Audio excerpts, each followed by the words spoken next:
Okey. Jadi insyaAllah anak-anak sekalian, so hari ini kita akan membincangkan standard pembelajaran yang seterusnya lah untuk muatan haba tentu. Okey, pada kelas yang lepas, kelas malam, anak-anak sekalian telah membentangkan aplikasi-aplikasi muatan haba tentu dalam kehidupan harian dan juga fenomena-fenomena yang melibatkan kepada muatan haba tentu. Muatan haba tentu. Okey, jadi secara kesimpulannya, berdasarkan kepada konsep dan juga aplikasi yang telah kita bincangkan, bagi bahan yang mempunyai muatan haba tentu yang tinggi, bahan tersebut memerlukan haba yang lebih besar untuk meningkatkan suhunya. Jadi bahan tersebut akan lebih lambat untuk panas dan juga bahan tersebut juga lambat untuk sejuk. Kalau bahan yang mempunyai muatan haba tentu rendah, bahan tersebut memerlukan haba yang rendah sahaja untuk meningkatkan suhu dan juga perlu membebaskan haba yang rendah sahaja untuk menurunkan suhu. Itu kesimpulan berdasarkan pembelajaran yang lepas. Jadi pada hari ini kita nak masuk kepada penyelesaian masalah. Menyelesaikan masalah yang melibatkan muatan haba tentu. Okey, dalam muatan haba tentu ada rumus yang awak telah pelajari, iaitu C sama dengan Q bahagi dengan M delta theta. M delta theta. Q, C adalah merujuk kepada muatan haba tentu bersamaan dengan Q. Q adalah merujuk kepada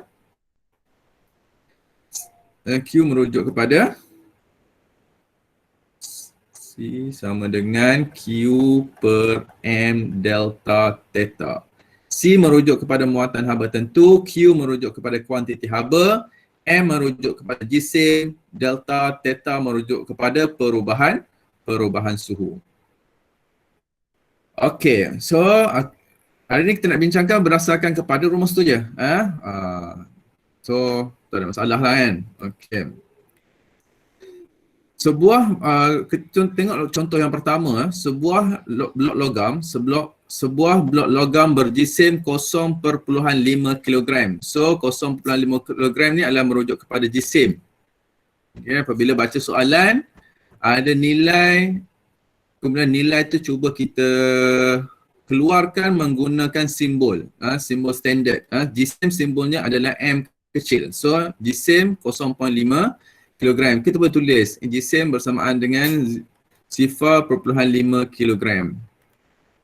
Okey, dipanaskan oleh sebuah pemanas elektrik berkuasa 50 watt. Okey, berkuasa 50 watt. Kenapa ada kuasa kat sini? Tak belajar pergi, tak apa, nanti saya terangkan. Kuasa sama dengan 50 watt selama 90 saat. So maksudnya kat sini adalah masanya adalah 90 saat. Okey, suhu blok itu meningkat daripada 20 darjah Celsius hingga 45 darjah Celsius. Maksudnya perubahan suhu adalah bersamaan dengan 45 darjah Celsius tolak 20 darjah Celsius bersamaan dengan 25 darjah Celsius. Soalan minta hitung muatan haba tentu. So muatan haba tentu ni simbolnya apa? Simbolnya C. Simbolnya C. Yang ni C yang kita nak cari.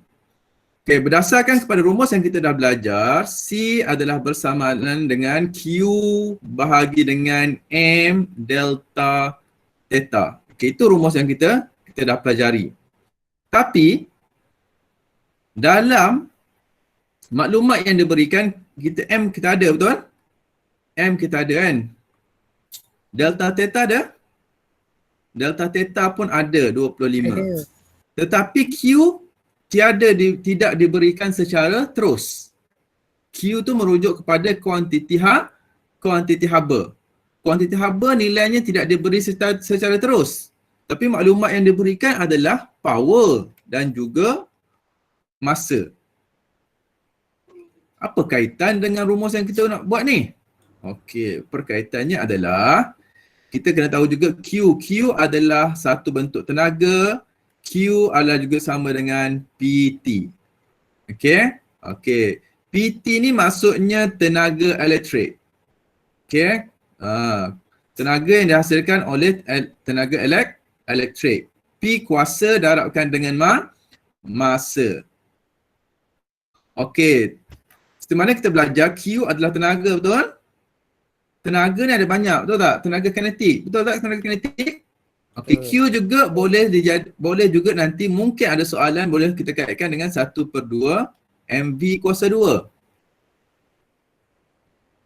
Okey, tenaga apa lagi kita belajar? Awak dah pernah belajar tenaga keupayaan graviti. Tenaga keupayaan graviti, mgh. Okey. Semua ni kemungkinan yang boleh ditanya dalam soalan yang berkait dengan tenaga. Sebab Q merujuk kepada tenaga.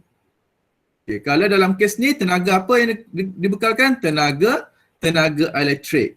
Tenaga elektrik tu bekalkan haba. Tenaga elektrik tu bekalkan haba. Macam awak apa? Masak menggunakan cerak, betul tak? Electric kettle. Cerak elektrik. So dekat cerak elektrik dia ada kuasa dia yang dibekalkan ataupun kuasa yang akan digunakan oleh kettle tersebut.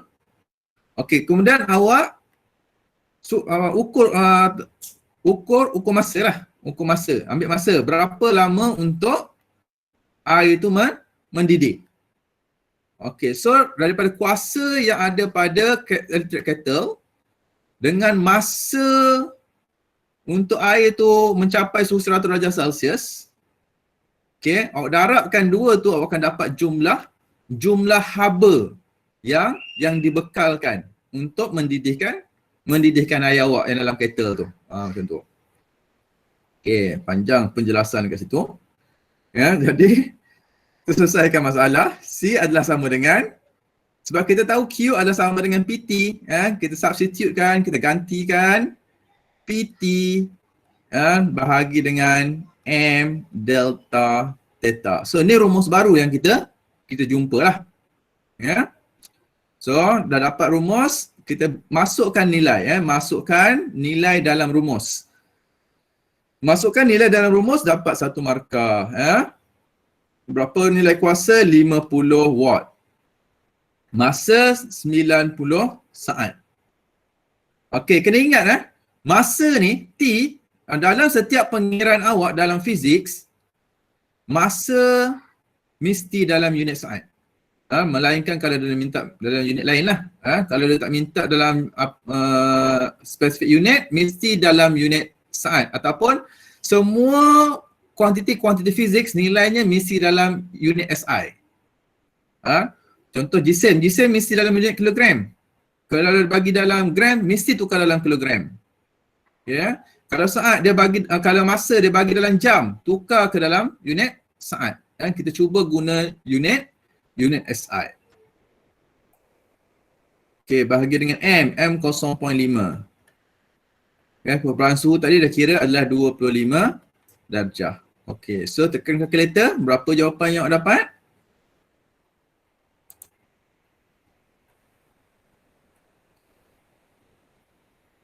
$360. Okey. 360. 360. 60. Sekejap. Bergerak pula dia. 360. Ada unit tak? Apa unit dia? Ini adalah joule. Joule, J ni joule. Joule per kilogram per degree Darjah Celsius. darjah Celsius. Okey, jangan lupa dah di akhir tu mesti dia berikan unit lah. Okey, penggantian 1 markah dan juga jawapan akhir beserta dengan unit yang betul adalah markah yang kedua. Okey, kat situ ada 2 markah. Okey, pengiraan yang kita buat ni kita mesti buat andaian bahawa tiada haba yang terbebas ke persekitaran. Okey, biasanya dalam kes awak dalam SPM kita beranggapan, kita assume tiada haba yang terbebas ke persekitaran. We assumes that no heat loss to surrounding. Okay, kita pergi kepada contoh yang kedua. Okay, contoh yang kedua dia bagi kat sini 20 gram air. That's mean maksudnya jisim air lah sama dengan 20 gram. Okay, saya dah cakap tadi mesti jisim ataupun nilai-nilai mesti dalam unit SI. So kat sini dia bagi gram, kita kena tukar kepada kilogram. So akan dapat 0.02 kilogram. Okey. Mendidih pada suhu 100 darjah Celsius. Maksudnya suhu awal air.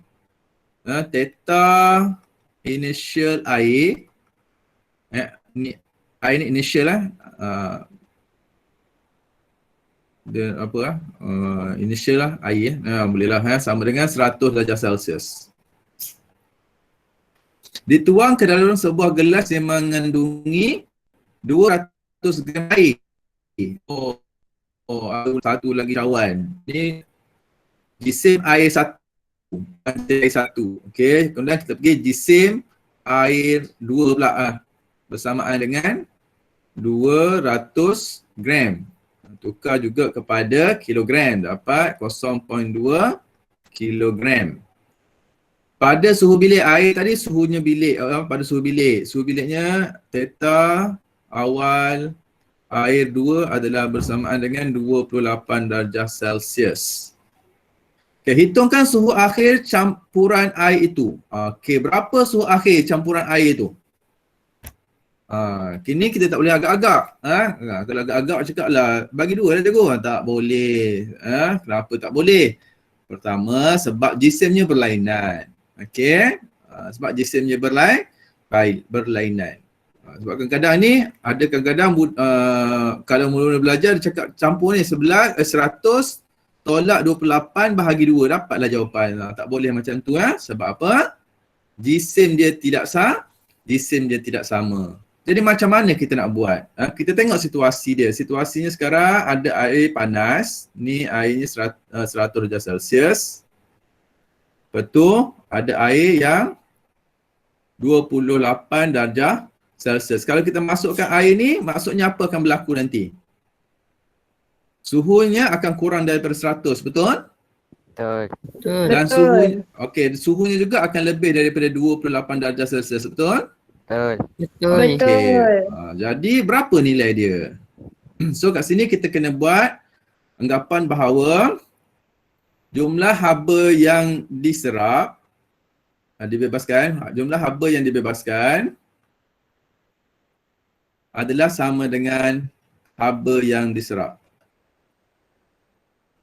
Okey. Siapa yang bebaskan? Yang nombor 1 dia bebaskan haba. Okey, yang nombor 2 dia serap haba. Serap haba.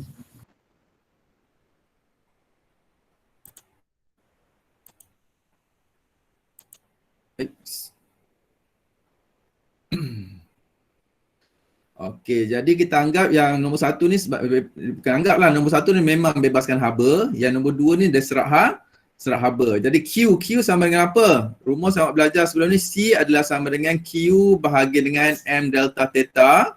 So kita nak jadi Q akan jadi Q akan bersamaan dengan MC delta theta. So kita buat M1C 1 delta theta 1 sama dengan M2C, sebab C dia sama. Sebab apa C dia sama? Sebab C tu merujuk kepada bahan kan? C tu merujuk kepada bahan. Bahan yang digunakan kat sini adalah sama, iaitu dua-dua adalah air. Dua-dua adalah air. Okey, delta theta 2. Okey, M1 ni merujuk kepada jisim air yang pertama. M2 merujuk kepada jisim air yang kedua. Boleh? Okay, kemudian kita tengok kat sini, saya cakap tadi nilai C dia sama sebab bahan yang sama. Bahan sama, nilai C tu sama. So apabila nilai C sama, kita boleh cancelkan C. Okay, and then kita akan dapat M1 delta theta 1 sama dengan M2 delta theta 2. Okey, berapa M yang pertama? M yang pertama adalah kita masukkan nilai 0.02. Perubahan suhu. Suhu awalnya berapa? 100, betul? Suhu akhir dia? Tahu tak suhu akhir? Kita tak tahu suhu akhir. Jadi kita gantikan dengan T. Okey, sama dengan M2. M2 adalah 0.02. Maaf. M2 adalah 0.2.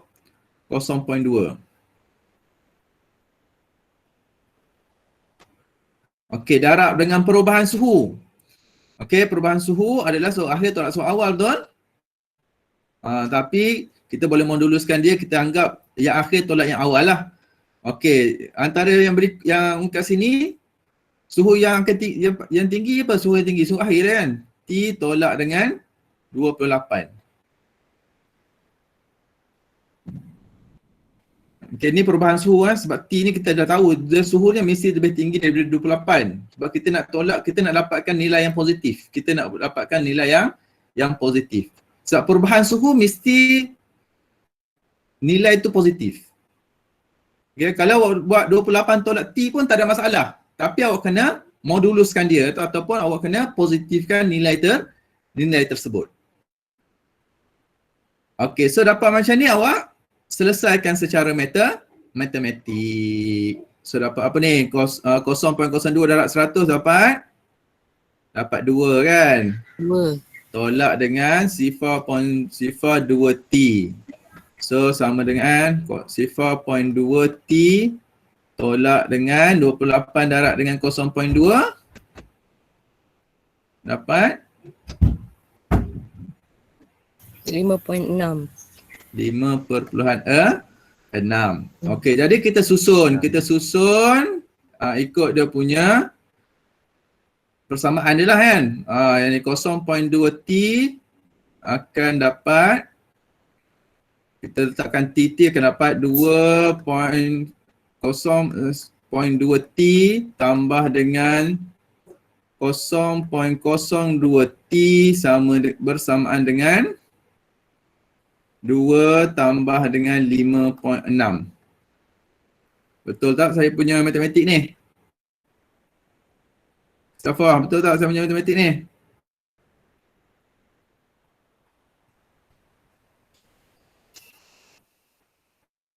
Sebab tak nampak.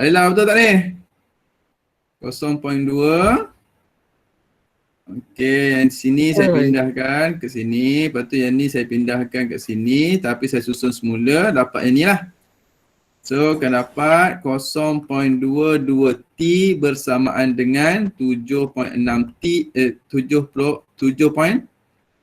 Jadi T bersamaan dengan 7.6 bahagi dengan 0.22. So, berapa nilai T yang dapat?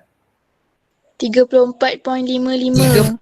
34.55. Tekan kalkulator tak? 34.55 darjah Celsius. Okey, inilah suhu akhir yang tercapai. 34.55 darjah Celsius. Suhu air tadi dah jadi sama. Kalau kita belajar dalam 4.1 sebelum ni, apabila suhu dia sama, maka telah mencapai keseimbangan terma.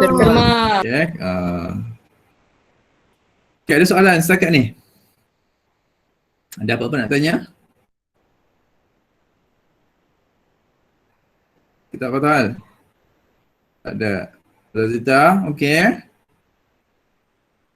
Amin. Okey.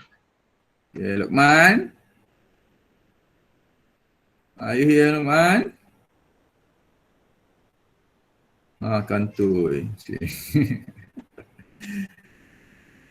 Okey, so kalau ada soalan kita pergi kepada latihan. Okey, tengok latihan formatif 4.2. Kita selesaikan soalan nombor 2 dan soalan nombor 3. Soalan nombor 1 tu senang je, tengok saja dalam buku, boleh selesaikan. Okey, soalan yang kedua tu kan, soalan tanya berapakah tenaga haba yang diperlukan untuk meningkatkan suhu sebanyak 10 darjah Celsius? Okey, dia minta apa? Berapakah tenaga haba? That means dia nak suruh cari Q. Berapa Q? Okey, untuk meningkatkan suhu sebanyak 10 darjah Celsius. Maksudnya delta tetanya adalah bersamaan dengan 10 darjah Celsius. Bagi siapa? Bagi jisim 0.2 kilogram emas. So maksud kat sini adalah jisimnya bersamaan dengan 0.2 kilogram. Okey, dalam soalan tu dia berikan nilai muatan haba untuk emas. Okey, C untuk emas adalah bersamaan dengan 300 joule per kilogram per degree Celsius. Okey, so maklumat ni kita dah ada, kita nak cari Q. Okey. Ni soalan lebih direct walaupun dia bagi simbol otak kat situ kan. Dia bagi simbol otak kat situ. Tapi soalan ni sebenarnya direct sahajalah.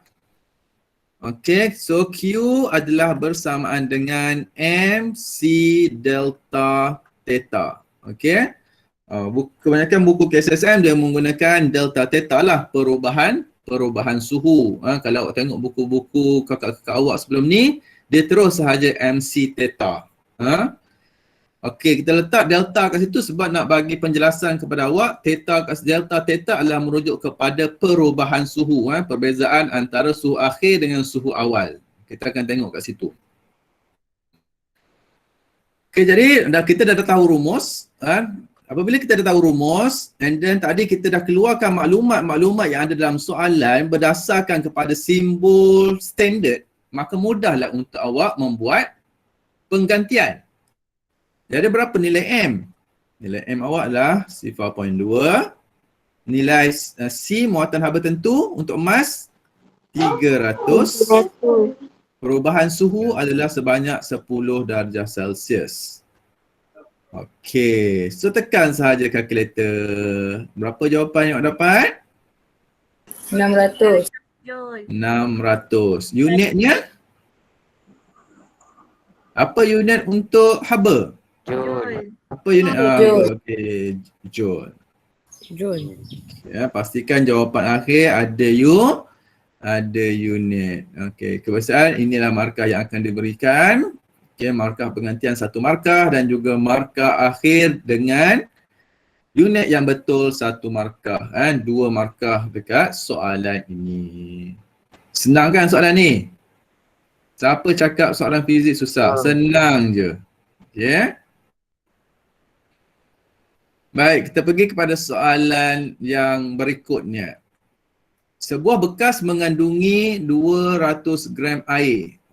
Okey, mungkin awak tak suka nak tulis, awak suka lukis. Lukislah. Tukar awak punya maklumat yang panjang macam ni dalam bentuk ayat ke dalam bentuk diagram. Okey, awak ada satu bekas. Bekas ni ada 200 gram air. Okey, 200 M sama dengan 200 gram. Ni adalah air, tulis kat situ air. Okay, suhu dia, suhu awal. Tulis suhu awal sama dengan 30 darjah Celsius. Okey, kemudian ada paku besi. Oh, lukis paku. Lukis paku, mungkin nak guna warna lain. Lukislah paku, ada paku. Yang jisim paku adalah bersamaan dengan 200 gram juga. Okey, pada suhu awal paku adalah bersamaan dengan 50 darjah Celsius. Okey, paku ni direndam dalam air. Paku suhu 50 darjah Celsius, kemudian dia akan masuk dalam air. So, berapa suhu akhir air itu? Okey. Nyatakan andaian yang perlu dibuat dalam penghitungan anda. Okey, sekarang kita ada dua kes, dua bahan yang berbeza yang dicampurkan. Okey, soalan ini hampir sama dengan mirip kepada contoh yang kedua tadi. Contoh yang kedua. Cuma dalam kes soalan yang diberikan kepada awak ini bahan yang berbeza. Tetapi awak boleh buat benda yang sama, iaitu asasnya apabila ada dua bahan yang berbeza dicampurkan, konsep yang awak kena ingat adalah haba dibebaskan sama dengan haba yang diserap. Okay, itu konsep dia. Apabila ada dua bahan yang dicampurkan, ataupun digabungkan, ataupun yang bersentuhan. Konsepnya mesti jelas kat situ, jumlah haba dibebas sama dengan jumlah haba yang diserap. Okay, kalau faham kat situ, tak ada masalah untuk awak selesaikan situasi soalan ini. Okey. Haba dibebaskan. Haba akan dibebaskan oleh siapa sekarang?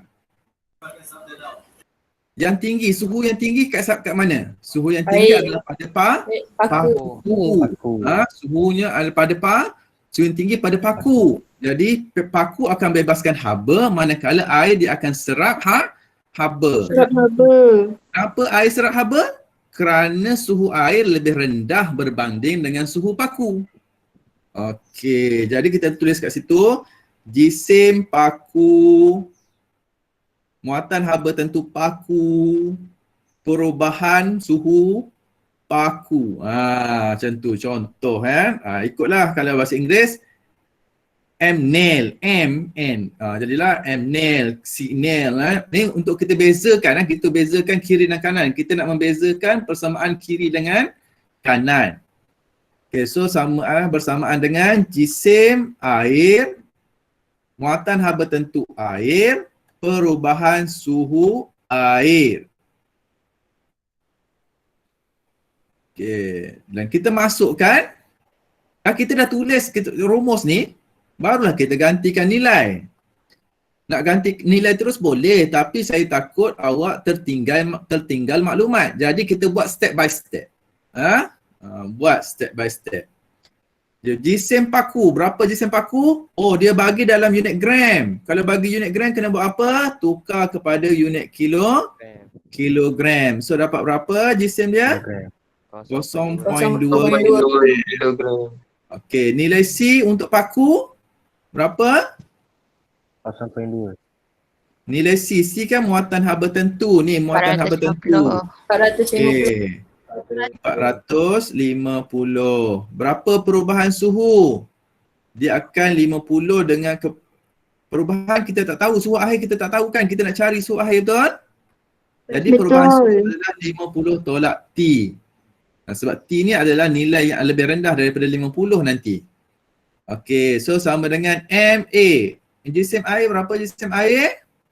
0.2. Tukar kepada kilogram 0.2. Berapa muatan haba tentu air? 4,200. Berapakah perubahan suhu?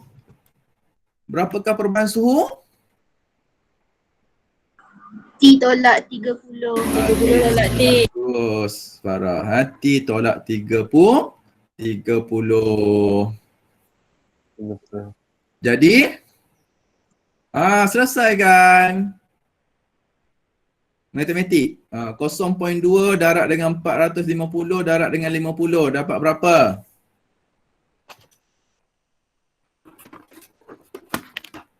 Cari kalkulator cepat. 0.2 darab 450 darab 50. So dapat kat sini 450 4,500 tolak dengan 0.2 darab 450 darab T. Dapat 90 T. Betul? Okay, so samaan dengan ini pula 0.2 darab 4,200. 0.2 darab 4,000. 840. Okay, 840 T. Jangan lupa T tu sebab darab. Ya, kemudian darab dengan 60. Tolak Darab dengan 30 dapat 25,200. 200. Okey, kemudian kita buatkan dia punya persamaan, kita letakkan dia punya subjek yang sama kan.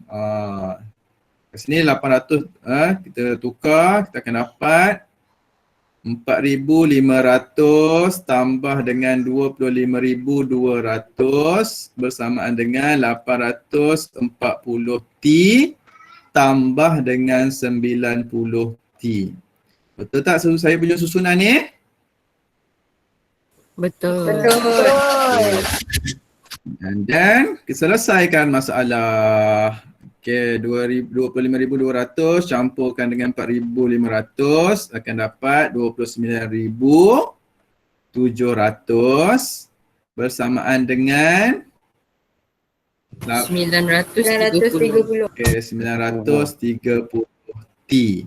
Jadi T adalah bersamaan dengan 29,700 bahagi dengan 29,700 bahagi dengan 930. So jawapan akhir adalah bersamaan dengan 31.94. okey, 31.94. Unit dia darjah Celsius.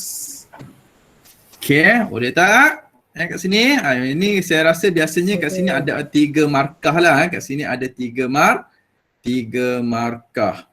Okey, 3 markah. Kalau 3 markah tu biasa dekat mana? Penggantian yang ni lah. Okey, penggantian yang buat ni.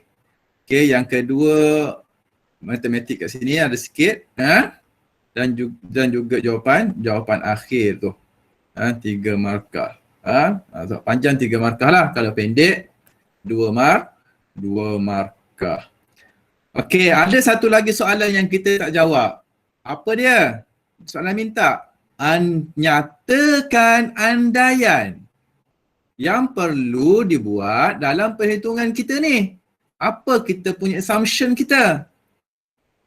Okey, assumption kita, anggapan kita adalah tiada haba yang dibebaskan ke persekitaran. Itu kita punya andaian. Okey, tulis andaiannya adalah no heat loss to surrounding. No heat loss to surrounding. Tiada haba yang terbebas ke persekitaran. Okey, itu anggapanlah kalau kita nak buat secara teori. Tapi sebenarnya secara praktikal, kalau kita buat amali dekat dalam amal nanti, dia ada sedikit perubahan lah. Dia tak sama dengan teori kerana mungkin masa buat eksperimen nanti awak ataupun bahan-bahan tu terdedah kepada persekitaran haba tu kan. Haba tu terbebas ke persekitaran. Sebagai contoh, ada blok aluminium nanti kita tak wrap betul-betul dengan kain ataupun penebat. Kalau kita tak bungkus betul-betul, kita tak balut betul-betul, nanti haba tu terbebas lah. Ataupun kontak antara bekas aluminium, blok aluminium dengan termometer nanti kat situ ada gap. Kat situ juga ada antara beberapa faktor yang menyebabkan eksperimen yang kita jalankan nanti tidak sama dengan teori. Okey. So apa dia punya assumption, andaian tiada haba yang terbebas ke persekitaran.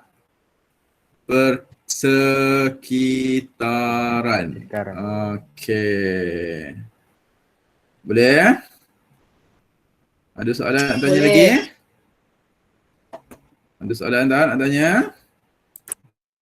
Okey, haba pendam tentu. Haba pendam tentu. Kita sambung kelas yang berikutnya.